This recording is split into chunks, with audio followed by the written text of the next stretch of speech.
Olá, meu nome é Alex e seja muito bem-vindo ao meu canal. Nesse vídeo eu vou abordar sobre front-end e back-end, né? Qual que é essa diferença e principalmente a gente saber identificar onde, em qual dessas camadas, né, a gente se encontra, né? Pois eu percebo assim que existe muito artigo bom, inclusive, que explica bem sobre o que é, né, define bem o que é o front-end e o que é o back-end. Então fica bem claro que, né, aquele front-end que a gente ouve se falar muito é a parte visual, né, que o usuário ele consegue entender, né, para navegar na internet. E o back-end é aquela parte que fica ali por trás, né? A gente tem até uns memes, né, de um back-end, né, o desenvolvedor back-end, ele usa atrás do computador, né? Então, essa parte, né, fica bem definida sobre como que é a distinção de cada uma, mas o que eu percebo muito em alunos e desenvolvedores novos, né, que estão na área, é eles identificarem em que camada eles estão, né? Se aquela camada ela é do front-end, se aquela camada ela é do back-end, ou até mesmo identificar para onde tem que ir, né? Essa requisição, ela tá indo para onde, né? Muitas vezes gera essa dúvida, né? E é uma dúvida até importante de não existir, porque é um caminho, né, do processo de desenvolvimento, né, em si. A gente não identifica de fato é, em que camada a gente se encontra, o que a gente está fazendo. A gente pode deixar algum furo ali, né, e pode haver, né, alguma vulnerabilidade, né. Então eu vou mostrar aqui a minha tela e vou compartilhar aqui com vocês e a gente vai trocando uma ideia. Aqui na parte da... Eu criei essa tela aqui, tá? É uma tela de login bem simples, tá? Nada tão absurda. Na verdade, até a parte do back-end ali é só para receber essa requisição e fazer um redirecionamento. Eu vou explicar mais ali na frente. Mas ela é bem simples para a gente conseguir ir identificando essas camadas, né? Eu vou vir aqui eu vou fazer aqui um fluxo, né? E aquela tela de login, né? Essa tela de login aqui é o nosso front-end, né? A gente sabe que o front-end ele se encaixa nessa tela aqui. E esse front-end, né? Eu vou colocar que é o nosso login. E quando a gente digita aqui as informações, né? Coloca aqui o usuário e a senha. E no momento que a gente clica em logar, esse front-end ele precisa, né, enviar para algum lugar esses dados, né? Geralmente, quando a gente fala de dados, a gente fala de bater num banco de dados, né?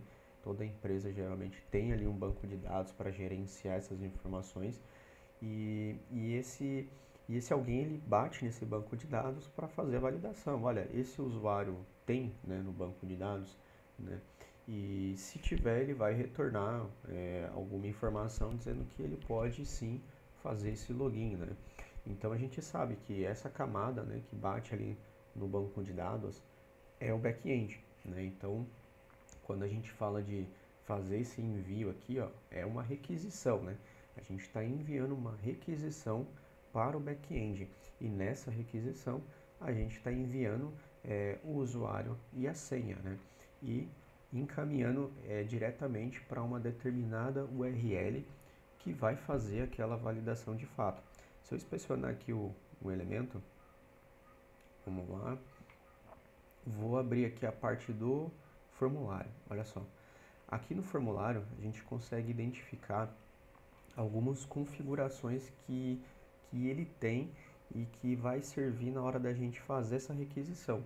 Na hora que a gente clicar aqui nesse botão Submit, né, que é o disparo de envio da requisição, o que esse botão vai fazer? Ele vai pegar todas essas configurações aqui, né, que o formulário tem, que são esses atributos method e action, e ele vai saber identificar que, olha, eu devo enviar, né, essa minha requisição para esse caminho aqui, para esse arquivo .php, né? E o que ele vai enviar? Ele vai enviar esses dois inputs, né? O usuário e a senha. Então, essas informações elas são muito importantes, né? Então, esse cara que ele está fazendo o envio aqui, basicamente é o nosso arquivo de back-end, né? Então, esse cara aqui é o que vai ficar responsável por pegar essas informações e se comunicar com o banco de dados para fazer essa validação, né? Se, olha, esse usuário ele é verdadeiro, essa senha é a original, né, que o usuário tem. Se tiver, ele vai retornar alguma coisa verdadeira e aí a gente vai prosseguir o processo ali do painel, né? Então, vamos entender que para essa informação chegar aqui no banco de dados, no banco de dados, né, precisa ter um back-end, né? Não pode acontecer uma comunicação direta, né? Essa comunicação direta ela não pode acontecer, porque isso aqui é a gente confiar muito no usuário, né? A gente sempre se certificar que o usuário ele não tem conhecimento de banco de dados, que não vai conseguir fazer algum estrago aqui desse lado, fazer alguma vulnerabilidade, né? Então a gente não pode pensar desse jeito. A gente precisa ter aqui, ó, o nosso back-end, né? Então eu vou colocar aqui back-end. Eu vou colocar que é aquele arquivo, né, realizar traço login, tá? Então o nosso back-end nesse caso aqui é o realizar traço login ponto php. Uma coisa que a gente precisa também identificar, né, que geralmente back-end aqui ou ele pode estar em HTML puro, né? Então essas são as linguagens padrões. É possível também, né, fazer uma requisição através de JavaScript, né? Então ao invés de ter esse action aqui, ele vai ter um clique ali talvez no botão que ao fazer esse evento de clique, ele vai pegar, né, com JavaScript essas duas informações e vai fazer um envio para esse arquivo através de JavaScript, vai fazer uma requisição. Essa requisição ela pode ser feita com Ajax ou com o próprio HTTP client mesmo do navegador. Então, com JavaScript também é possível. Então, são formas, né, da gente identificar, né? Olha, se eu estou mexendo no HTML, se essa validação que eu estou fazendo é um HTML ou é um JavaScript dentro do HTML, né? Então a gente já consegue dizer que, olha, essa validação que eu estou criando é aqui do lado do front-end, né? Então, se por acaso a gente estiver mexendo com o PHP, né, ou Java, né? Deixa eu colocar aqui PHP, Java, pode ser também TypeScript, né? Então, são camadas que possivelmente são ali back-end, né? Existe frameworks, né, de front-end que a gente pode escrever em TypeScript também, mas já é uma maneira da gente ir tendo um parâmetro da onde que a gente se encontra, né? Mas é sempre importante ver, né, para onde está fazendo a requisição, né? Para qual arquivo a gente está mandando os dados. Geralmente, para o lugar que a gente envia esses dados é o lugar que de fato ali pode ser já considerado um back-end, né? Ou se a gente identificar que esse cara ele está acessando um banco de dados, né? Ou seja, ele está tendo essa permissão ali em acordo com o time, né? De que ele está acessando o banco de dados, então é bem provável também que seja a parte de back-end, né? Então essa é a comunicação, né? Acaba acontecendo essa comunicação. Então vamos ver isso na prática. Eu vou digitar aqui, vai acontecer bem rápido, então ele já vai ser redirecionado, ó. Veja que eu fiz ali o login e aí eu caí num arquivo front-end, né, de home, e aí me dando as boas-vindas, né, que eu estou logado. Mas para a gente entender aqui o código, né, é o mesmo ali do inspecionar elemento, a parte do formulário, e quando ele faz esse envio, né, para esse cara aqui, que é o nosso back-end, eu até deixei numa pastinha separada aqui, back-end. O que ele faz aqui é um redirect, né? Eu até deixei printado aqui um vardamp, mas ele foi tão rápido que ele acabou passando já aqui para o nosso front-end, né? Uma resposta. Então a ideia, eu vou segurar aqui essa resposta, eu não vou redirecionar. Vou voltar aqui e veja que agora ele vai travar, né? A gente segurou a requisição ali na nossa camada do back-end, né? A gente segurou aqui nessa camada. Então, essa camada aqui é bem simples que eu montei. Ela poderia, antes de redirecionar, por exemplo, fazer uma consulta no banco de dados, né, desse cara.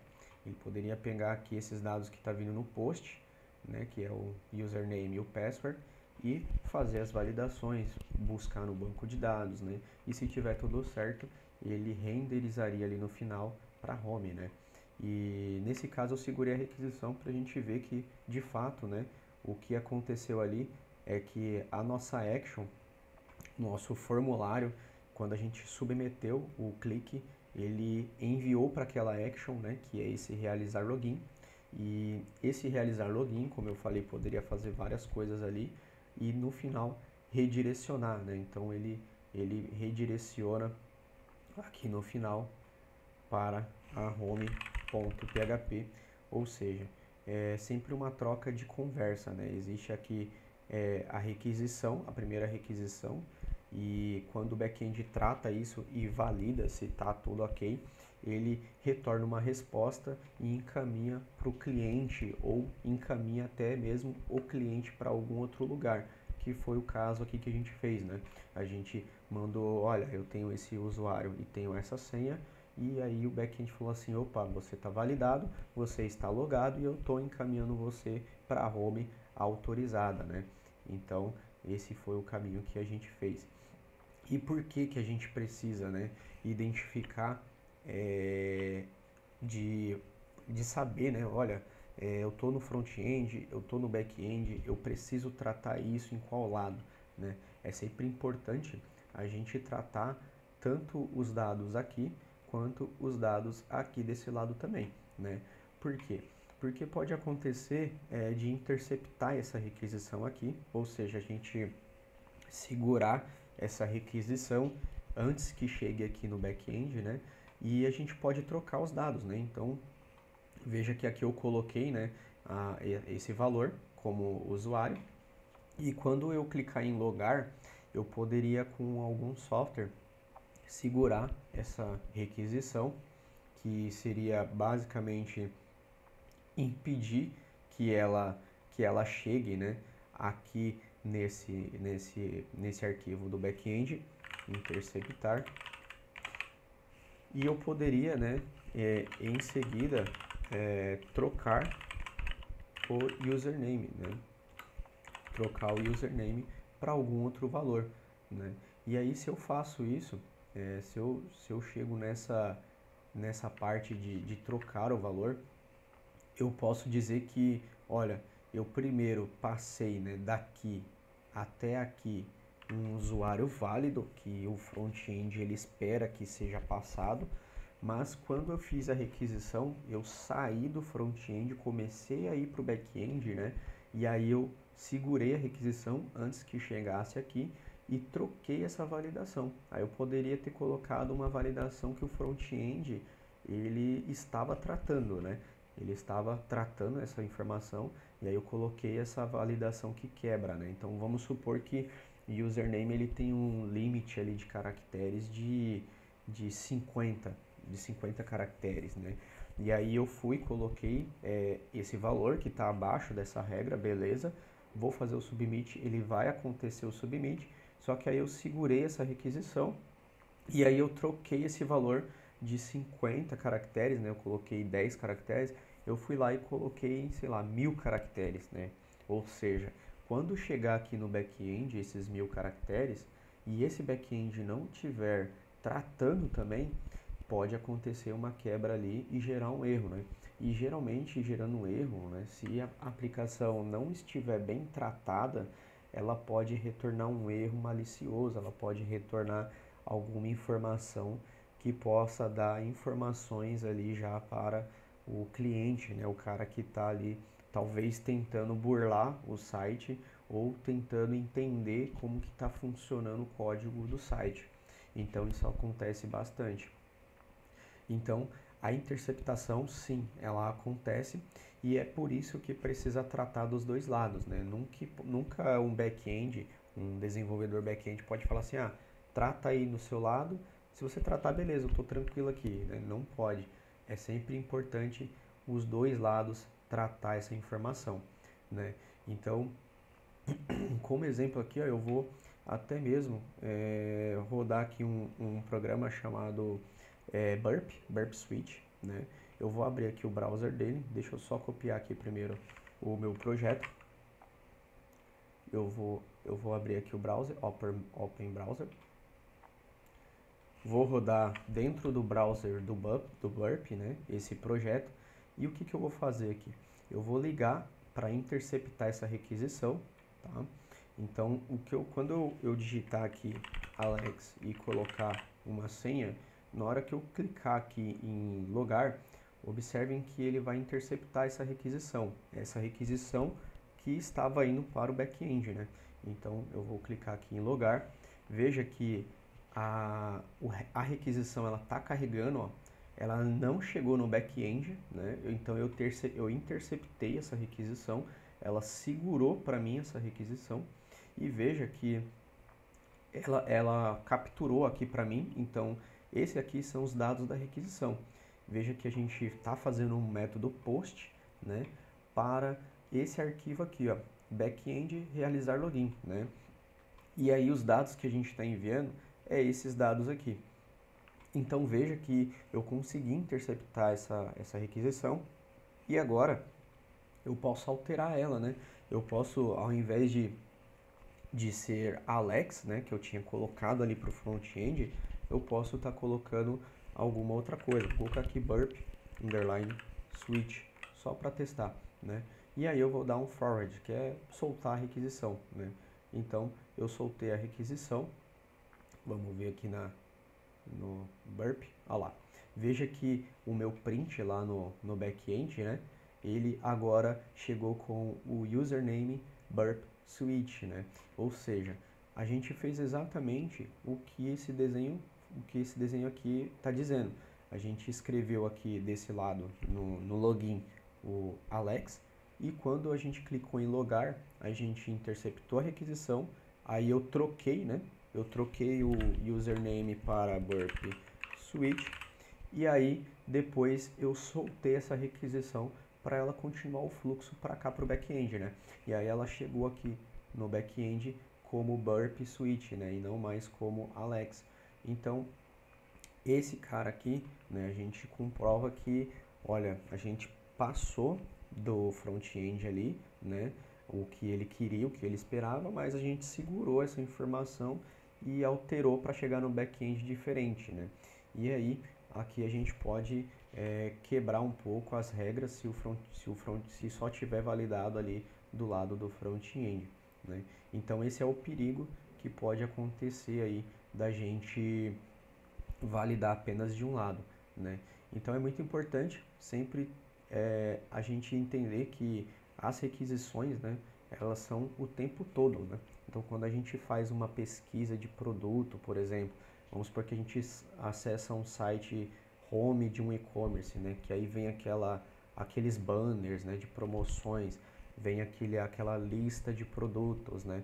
Todas aquelas informações, né, não tá estática ali do front-end, do HTML, né? Geralmente o front-end, quando a gente acessou aquela página, ele pediu para um back-end, né, através de alguma URL, talvez por JavaScript mesmo, ele pediu falando assim, olha, eu quero as 5 promoções, né, as mais baratas do dia, né? Eu quero os 6 banners de hoje que está ativado, né? Então o back-end ele busca no banco de dados essa informação, trata e retorna para o front-end. E aí o front-end pega essas informações, né? Pega lá os 6 banners, pega os 5 produtos mais vendidos do dia, né? E aí coloca para renderizar na página, né? Nunca, geralmente é muito difícil ver, mas nunca é estático, né? Um website ali feito todo o HTML na mão, as imagens. Geralmente as imagens, as informações de produto, de qualquer dados que a gente vê na web, geralmente é um back-end que está retornando, né? Bom, é isso. Eu fico por aqui. Eu espero ter gostado. Se gostou, clique no curtir e se inscreva-se no canal que em breve eu irei subir mais coisas. Até a próxima!